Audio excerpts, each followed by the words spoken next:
মানুষের সাথে যোগাযোগের তৃষ্ণা যদি আপনি মৃত্যুবরণ করেন, তারপরে দেখা করা বা কল করা বা মেসেজ করা উচিত না। কারণ দেখেন, আপনি তার ভালো অবস্থায় বারবার করে বুঝাইতেছেন, দেখো তুমি আমার খুব শখের, তোমাকে আমার খুব প্রয়োজন, আমি একটু ভালো থাকতে চাই, একটু বাঁচতে দাও, ইত্যাদি ইত্যাদি অনেক কিছু।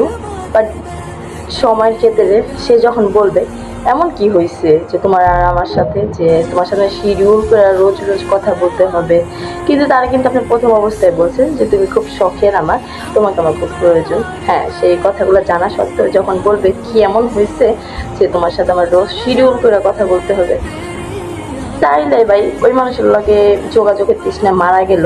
যোগাযোগ করা, কথা বলা, মেসেজ করা উত্তর মানে দরকার নাই এটা। কারণ যারা আপনি ভালো অবস্থায় বুঝাইতে পারেন না আপনার গুরুত্বটা, তো তারা আপনি খারাপ অবস্থায় কেন বুঝাইতে যাবেন? আপনি অপেক্ষা করেন, দেখবেন সময় আপনাকে তাদের ছাড়াই বাঁচতে শিখাই দেবে। এটা এর নিয়তি আর প্রকৃতির খেলা। আপনিও বাঁচতে শিখবেন, যারা ছাড়া আপনি বাঁচতে পারবেন না বলা মানুষটা ছাড়া আপনি বাঁচতে শিখবেন। যাকে এক মুহূর্তে আপনি না দেখতে পারা যে যন্ত্রণাটা তারা বুঝাবেন, সে বুঝবে না। একটা সময় দেখবেন তারা ছাড়াই আপনি ভালো থাকবেন। এটাই হয়তো ওয়ান সাইড লাভ বলেন বা যেটাই হোক, এটাই নিয়ম যে যোগাযোগের তৃষ্ণা মারা গেল তার সাথে দেখা করা বা কথা বলা দরকার নাই, যে দাম দেয় না।